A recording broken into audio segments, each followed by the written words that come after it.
สบายดีพ่อแม่พี่น้องเบิดสุขุสุขคนเด้อมื้อนี้วันอาทิตย์แฮม13ค่ำเดือนเก้าลาวปีมะโรงพศ2567ตรงกับคศ2024ทุกคนผู้ใดห่างหากาเกียมละบ่นี่บ่นี่สะโฮงก็ห่างหากาเกียมคือกันเด้อนี่เด้อทั้งหมดที่เห็นนี่ก็แม่นเครื่องห่อข้าวประดับดินเด้อทุกคนเด้อมีย่ามีหมากมีผู้เนาะเครื่องเคี้ยวตัวนี้นะและอยู่ในพระถาตุทั้งเบิดที่แนมเห็นนี่ก็แม่นเครื่องกินเนาะทุกคนเนาะมีทุกอย่างเลยที่เฮาสามารถหาได้มีทั้งของหวานของข้าวของสมเด้อหมักใหม่เนาะหลากหลายขนาดเลยเต็มพระถาตุนี่ทุกคนเอ้ยเนาะหาได้สำใดเอาสำนั้นปู่ย่าตายายเฮามักกินอีสังก็หามาใส่เนาะมีกบปิ่งปลาปิ่งศีลปิ่งมีตั้มเมียงล่วงหลายพายหมากแล้วก็นำเอาอาหารทุกอย่างของเฮามาห่อใส่ใบตองแบบนี้เลยทุกคนนี่เนาะย่ายทุกอย่างใส่ทุกห่อเนาะให้ได้ครบเบิดจูห่อและก็ครบเบิดจูอย่างที่เฮากะเกี่ยมไว้เนาะ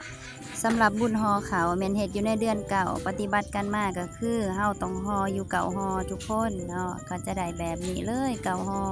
และนี่แม่นห่อพิเศษเด้อทุกคนของนางธรณีเนาะจะบ่มีของข้าวมีแต่อาหารหวานและสำหรับห่อนี้เนาะเป็นห่อที่เฮาจะต้องได้ฝังลงดินเนาะเลยจงสนใบตองตัวนี้ออกมาเพื่อจะได้คุดคุ้มแล้วก็เอาสนใบตองตัวนี้ลงไปฝังเนาะเป็นของนางธรณีสำหรับเรื่องนางธรณีเนาะตามการบอกเล่าของพ่อเฒ่าแม่เฒ่าเพิ่นได้เล่าสู่ฟังมาตั้งแต่น้อยๆพุ่นแหละตั้งแต่จื้อความได้เพิ่นบอกว่านางธรณีนี่จะเป็นผู้สื่อกลางระหว่างเฮาผู้เป็นคน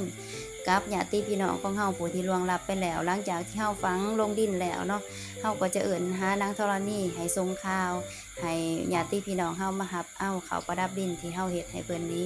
พี่น้องเฮารับรู้แล้วเพิ่นก็จะเปกระบุ้งพายกระตามมารับเอาสิ่งของที่เฮาอุทิศให้เนาะก็คือข้าวประดับดินที่เฮาเห็นอยู่เดี๋ยวนี้แหละเนาะเพิ่นก็ได้พายเมื่อเปเมื่อยางเต็มกระบุ้งกระตาเมื่อกินอิ่มน้ำสำราญเนาะและสำหรับเรื่องนี้ก็แม่นความเชื่ออีกอย่างหนึ่งเด้อทุกคนเด้อเนาะพอเฒ่าแม่เฒ่าเพิ่นเล่าเพิ่นฟังก็เลยเอามาเล่าต่อเนาะ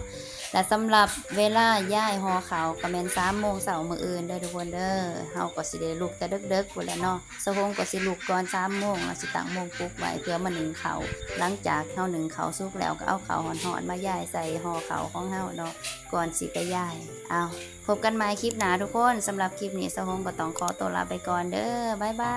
ย